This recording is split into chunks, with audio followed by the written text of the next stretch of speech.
All right, well, it is 2 o'clock, so I'm going to go ahead and get started. I know we still got people hopping on as we go, but I will welcome everyone to Virtual30. This is our 5th episode in our live event series happening every Tuesday at 2.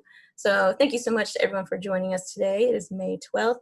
We have another panelist discussion today. This time we have someone from IBM in the AI Innovation Consortium, otherwise known as the AIIC. And they will be discussing using chatbots to support COVID-19 and disaster response. So as always with our series, we like to feature a working from home picture of the week. And this week we have Casey, who sent us this from Louisville, Kentucky, and her cat, Sasha, working hard with her on the keyboard there. So welcome, Casey. I hope you're able to join us today. If you have a picture you'd like to share, we'd love to see it. I know a lot of us are still stuck working at home, hopefully for not too much longer, but if you'd like to send us a picture, just send it to virtual30series@gmail.com and we could feature you next time. First, let me introduce myself. My name is Brianna Colder and I am the Corporate Project and Event Coordinator for vSoft Consulting. I am also your Virtual30 moderator, so if you've been on these in the past, you may have seen me, but if not, nice to meet you. I've been with vSoft for about 3.5 years now, and when I'm not in quarantine, I am in our headquarter office in Louisville. So welcome everybody, excited to get started today. As I mentioned, we do have a panel today. So we have Gökhan Elgin and Konrad Konarski, and I will go ahead and let them introduce themselves real quick. So Gökhan, if you wanna go ahead, introduce yourself. Sure, of course. Welcome everybody. My name is Gökhan and I'm from Poland. And I work for IBM for more than 9 years now. And nowadays I work as a product owner for one of the IBM offerings related to multi-cloud management platform. And the reason that I'm here in Poland, I also work as a lead Watson chapter, which also responsible for delivering such chatbots for internal and external use. Awesome, thank you. And then Konrad, you can go ahead. Hi everyone, my name is Konrad Konarski. I chair the AI Innovation Consortium. I also work for vSoft as their practice head for AI. So I look forward to this panel discussion and to an interesting presentation. I urge you all to share your questions, and we'll be happy to adjust the presentation in real time if there are some specific directions or deeper dives, if time permits. Awesome, thank you so much. And like I mentioned, today's topic is using chatbots to support COVID-19 response. And our panelists are going to go over 4 different topics. First, the AIIC Disaster Chatbot Initiative, covered by Konrad. And then next, I'll jump into AIOps and pandemic response. We'll touch on IBM's work with COVID-19, and then we'll have a little open discussion with our panelists on how they've dealt with personal experience with disaster and how AI could have or did help in the situation. And as always, we'll have our Q&A at the end with the panelists. So if you have any questions, you can drop them in the chat box, the Q&A box below. So first we will have Konrad and his disaster chatbot demo. So I'm actually gonna stop sharing my screen, let him take over for just a bit. Great, thank you. So just before we get going, I hear the audio is choppy. I'm going to, is mine okay right now, Brianna? It's just a little choppy. Yeah, sounds. I'll try for everyone's sake to maybe stop my video and then just share the screen. If you guys want to take one last look, take a screenshot before I jump over. Here we go. How is this? Any better? I think you need to say a little more for me to tell, but I can hear you now. Okay, so what I'll do here, hopefully we'll be able to hear me. So I've prepared both a live demonstration here and a little bit of a background of the AI Innovation Consortium and vSoft. Now, the theme of the presentation today and the discussion is around the COVID-19 chatbot that was an initiative built collaboratively between the AI Innovation Consortium and vSoft. And it's intended on allowing municipalities, cities, counties within the United States and Canada to deploy a chatbot to support COVID-19 response and to do so at no cost. So I'll give you a little bit of background first about vSoft, and I'll share my screen in expanded form here. So for those of you who are not familiar, we're a $165 million company. We have 1,200 employees globally. And I think here, one of the important things with respect to just engaging at a community level, the counties and municipalities have offices all across the world, and specifically in the United States. And then the AI Innovation Consortium is a group, a collective group of industry, academia, state and federal organizations, and that was developed about a year ago. Its primary goal is to drive the adoption of artificial intelligence. These are our 4 technology pillars that we've been focusing on. Some of them are academic nature, some of them are intended on actually creating enablement programs for industry. So if you've been following us in the past, we've done a lot of work in the COVID-19 space recently, Chatbots being one of them, computer vision for social distancing being another, and we've done a lot of work in standards development and best practices. And we've had several trade shows and events that have shared some of that information. We plan to have a larger one in the future. So that's my quick AIC plug. This is, like I mentioned, the diversity of the group, and we have other organizations as well. And we stood up different AI activities across a variety of different AI technologies. So why this is relevant is that this program for the COVID-19 chatbot is a collective effort with the consortium, and it's supported through some of the state and federal bodies that participate in it. And basically, what we want to be able to do is to provide a tool for communities, for municipalities, that allows us to share information to them. But moreover, we also want to provide a tool, because you probably have seen, if you've explored this space with respect to COVID-19 chatbots, although they're intended fundamentally on basically being able to allow people to share information, or chatbots to share information in a seamless way, right? Because if you have to click through a website or otherwise, it becomes kind of convoluted, the information you're looking for. But chatbots are more than just about sharing information, or true AI-powered chatbots are more than just about sharing information. It's about getting a pulse on what the community is dealing with. It's about not only getting that pulse, but actually taking actionable steps behind the scenes to react to the responses that you get in the chatbot. So we've collectively brought that together using our core chatbot technology, which is a natural language processing engine powered through RASA, which is an open source natural language engine. And we've also brought together different external sources of information.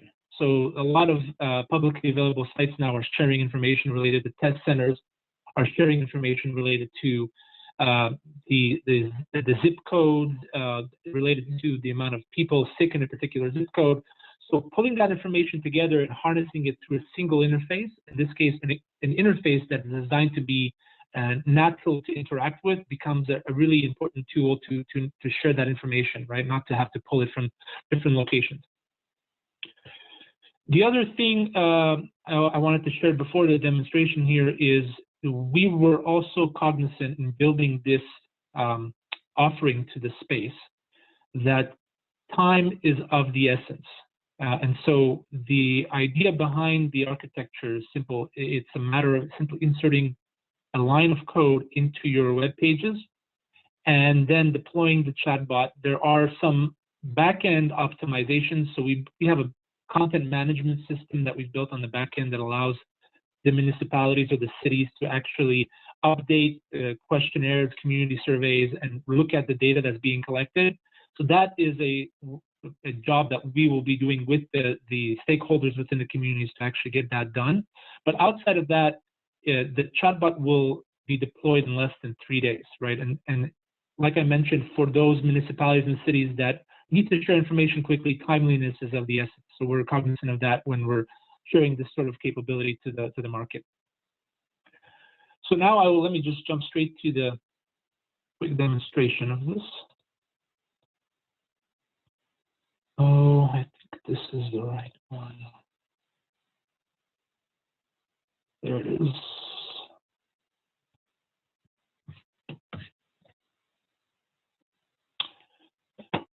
So the chatbot can be embedded in really any sort of page that the community, municipality, or city has, and it has a set of functionalities. And on the back end, it has an interface that allows users to interact with the stakeholders. And it can take things like a community survey, where this community survey can be customized to the asks of the specific stakeholder groups. And this data is then collected in the back end. And with this information, you can understand the needs specifically, holistically, based on the community, or even geographically by zip code, or because here I'm going to provide my number. And also in some cases, the certain implementations ask for a zip code to be either shared through the geolocation of the phone or otherwise manually. So now that I've inputted this information and answered a community survey, what does that mean, right? So I can also pull other sources of information here related to test centers near me. In this case, the geolocations are in Kentucky, and this information is dynamic. It's being pulled from those third-party application services that I shared with you. Same goes for some of the other information that I want to ask about, maybe cases near me and so on. But again, the differentiating piece here is now that I've interacted with the chatbot, shared information. For example, one of the things that we've dealt with recently is changes in test guidelines, right? And as guidelines change, maybe here I'm asking if I'm qualified to get to a test center and it tells me no. But then if I want to share my interaction with the chatbot, it saves that interaction and then allows the chatbot, once guidelines change, to re-engage me over an SMS, tell me that I'm now qualified to go somewhere. Another nice example here is if I'm interacting with the chatbot in the community survey, and let's say it captures a bunch of data points, and one of them is that I haven't gone out to get groceries in 3 weeks because I don't have a face mask, and maybe I'm over 65, right? In larger communities, individually addressing those things may be difficult, but in smaller ones, you can even inform through an alert the local police department that this individual hasn't gone out to get groceries, right? Really react and help the community based on information that you either share and or disseminate through this chatbot platform. So this is just kind of the first level glance at the COVID-19 chatbot. Again, we welcome you guys to engage us. It is intended to be a program designed for free for cities, counties, and municipalities in North America, primarily US and Canada. And at the end of this presentation, you'll get some contact information that will allow you to reach out and get more information. So that is our first topic of the day that we covered. And I wanted to, let's say, progress here to our panel discussion and give Gökhan a chance to share some of his topics. I think one of the things that I wanted to start with is AI ops. And the reason for that is, AI ops within the chatbot experience is used to bring together and analyze various data points. So if some of the asks that we've had from our municipalities and communities is actually to be able to help people go to grocery stores in zip codes that are, let's say, don't have a lot of cases, or other asks was looking at if, let's say, pervasively this community uses this chatbot as a tool to be assigned to a particular test center, looking at trends in the people going to a particular test center, different times of day, different regions, and then using the AI technology to recommend to what we call in IT service management, triage the individual to the location, basically optimize where they go to get the service the fastest way possible. So I know triaging is a big thing in IT service management. I know Gökhan has a lot of experience there and with ServiceNow. So I wanted for him to share a little bit more of what AI ops is about from a functional perspective, and create that logical link between this chatbot technology and some of the work that's done in chatbots, let's say, for IT service management. Sure, Konrad. So it's exactly as you actually described. So how we use AI ops in IBM in two different ways, actually. First one is IT service management. So my product, MCMP, is integrated with ServiceNow. So when an incident, in very high level, when an incident happens in ServiceNow, we use AI ops to analyze this incident and then do the triage and find the best person who can actually fix this incident as soon as possible. And of course, as you can imagine, it's a very cost and time effective solution for ITSM. And the second thing is, we also use this for our traditional, actually hybrid IT solutions. So we analyze the current usage of our clients' data By the data means like their servers and all other technical things that you can think about. We analyze all the structure, and then we offer them an optimal solution and what kind of services, what kind of offerings that they can use from the public or from public or private clouds available in the market. So this is how we use in very high level AIOps in IBM. Right, and so this is maybe a nice transition, given that IBM has such a powerful suite of solutions and also a stack of data that it collects and has leverage to support different IT infrastructure and so on. Would you be able to share with us a little bit more about what IBM is doing for COVID-19 response? Sure. I think we can pull up a slide deck here for the next piece Sure. of the discussion. Of course. Yeah. So as you can see on the slide, IBM has two ways to fight with COVID-19. The first one is an IBM Cloud offering, IBM Cloud solution, actually, IBM Watson Assistant.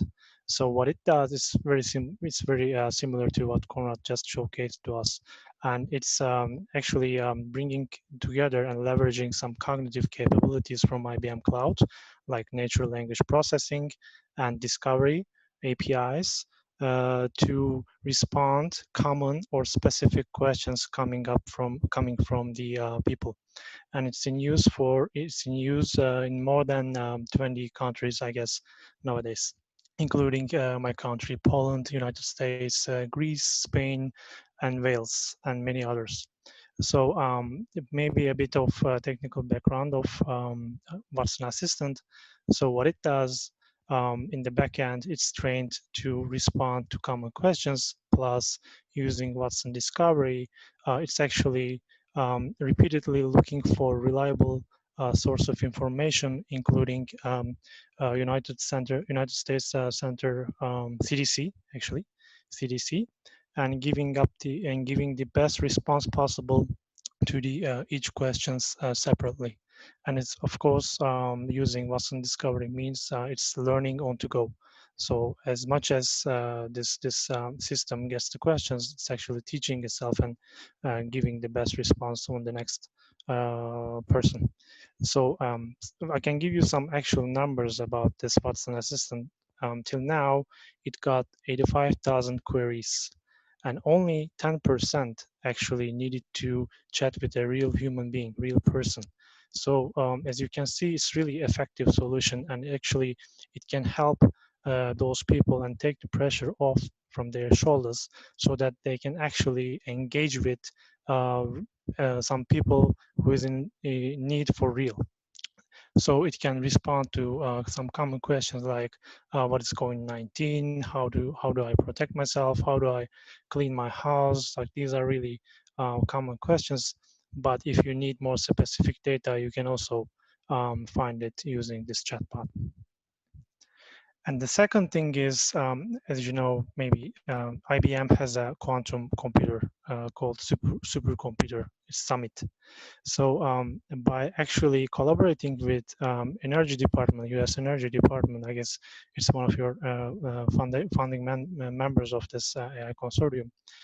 They're collaborating, and then they're just actually analyzing the all present data in the world, and because they're using quantum computer, because this is COVID-19 requires a really fast solution and fast response. And to have that, we can use quantum experience, quantum computer, and the actually resources say using quantum computer.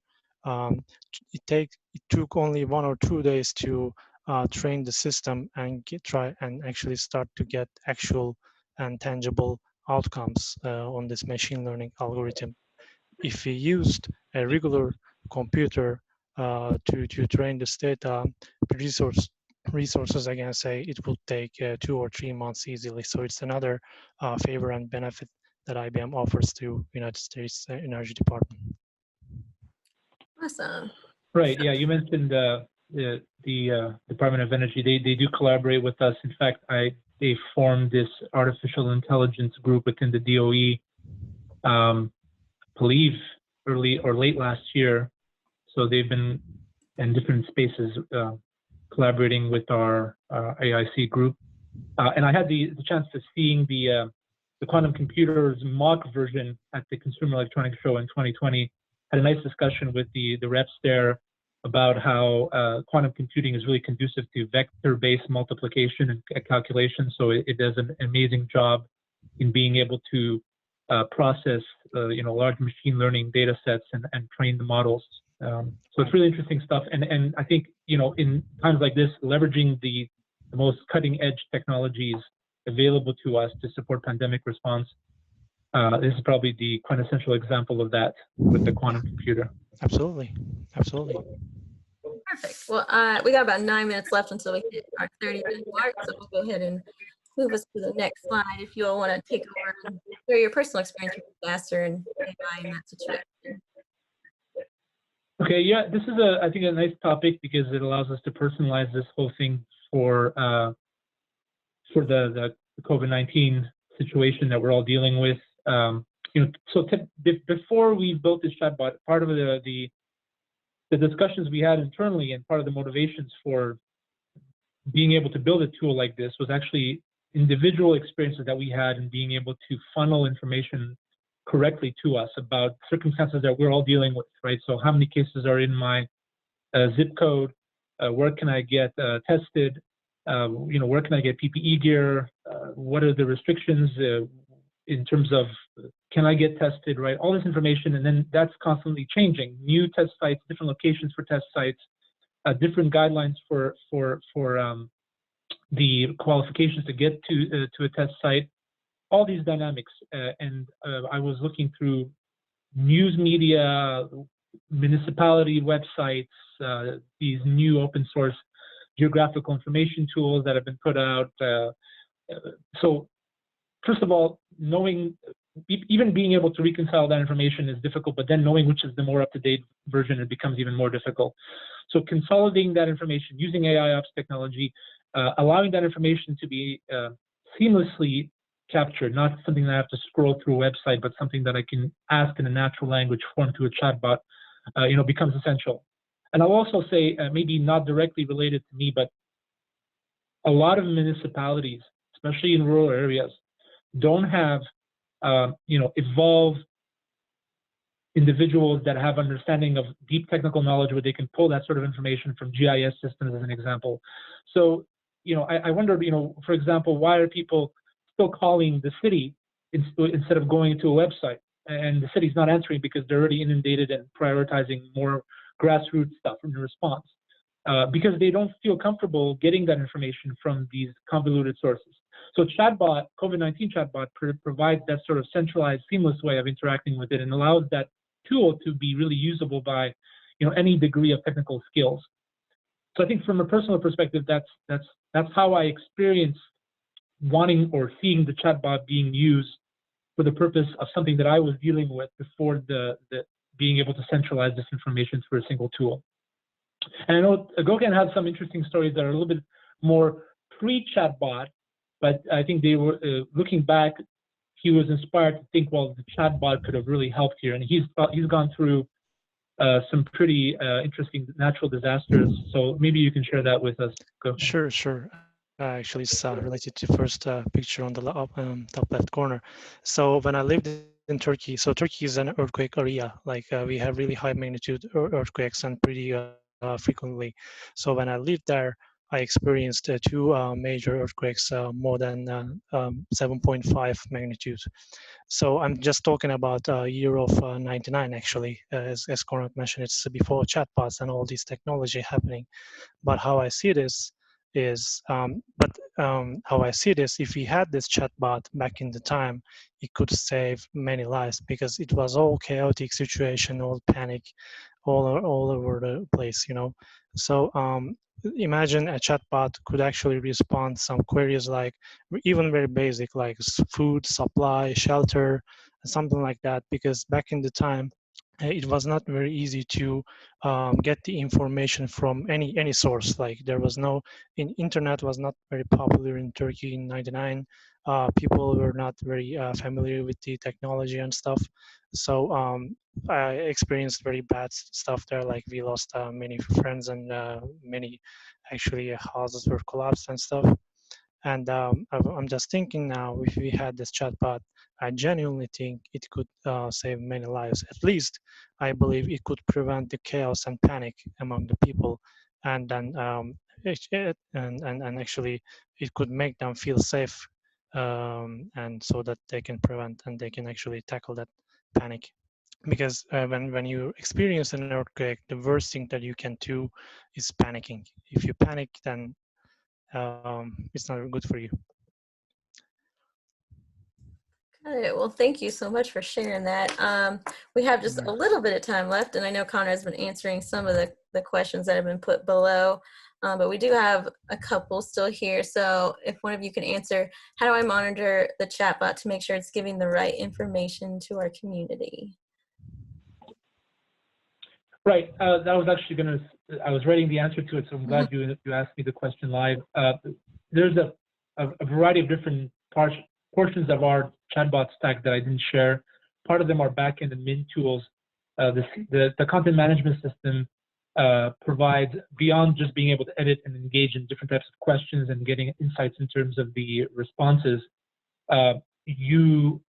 you're able to see the interactions in a kind of a dashboard. What are people asking? So if there's things that are being asked that the chatbot can't answer, you may realize, for example, if this isn't in the COVID-19 chatbot, maybe it's just used for some sort of disaster response. More generally, if a lot of people start asking about a gas leak smell, like how does gas smell, those sort of trends in the interaction should trigger an immediate response, not something that gets sent into an analytics dashboard and reviewed at the end of the month. So you have that capability through the chatbot. Now, when it comes to giving the right information, that's maybe a function of timeliness and accuracy.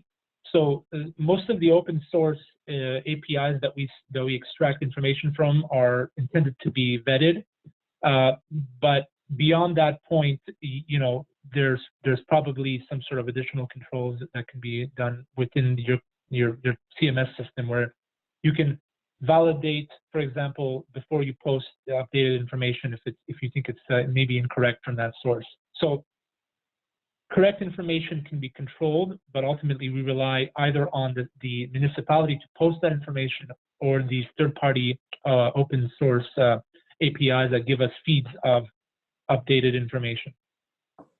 Perfect.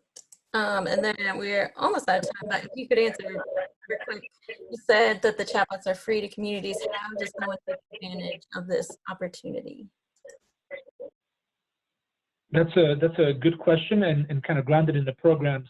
You can reach out to the email at the end of this session, and that you can basically ask to be contacted with someone from the AI Innovation Consortium, and through that interaction, we'll be able to hand you over to the team that is handling this chatbot deployment and get you engaged to further understand your specific requirement, the municipality that you represent or the city that you represent, in addition to understanding the specifics of your particular web page and how we get it quickly deployed. So there's a brief Q&A, and then basically, assuming you meet all the qualifications, you're basically provided a code, and we can remotely insert that code into your web pages, and then you're up and running. We'll give you a backend content management URL as well, where you can log in and modify the questions, and then we can work with you on customizing the content management platform to be able to adjust how the chatbot engages your community. So that's all part of that timeline that I shared. And I think these slides and the recording will be available online on the YouTube channel. So if you want to go back to those discussion topics where I shared the timeline, you'll be able to really answer a good portion of those questions. And then outside of that, once you're ready to move forward, reach out to us. Perfect. And then he did, like I mentioned, a few questions got answered by Konrad. He wrote them out, so I'll be sure to include those in the follow-up email for those who are interested. But we're just about out of time today. So thank you so much to our panelists. I do have their information here, and I'll be providing it in the chat for anyone who wants to reach them directly, and I'll also be providing our Virtual30 email. If you want to reach out to me, not sure who to contact, I can let you know. Right? If you want to do that, there's the information there. And, sorry, one sec. Hope you're able to join us next week on the 19th. Our topic is computer vision for social distancing, and that is all we have for you today. If you're interested in panelists, we're always looking for new speakers, so just contact virtual30series@gmail.com. Other than that, that's all we have for you today, and I'll leave this out so you can get the information from the chat. But thank you to Gökhan and Konrad for taking the time today. That's all we have. Thank you all. Enjoy Thank the you. rest of the day, everyone.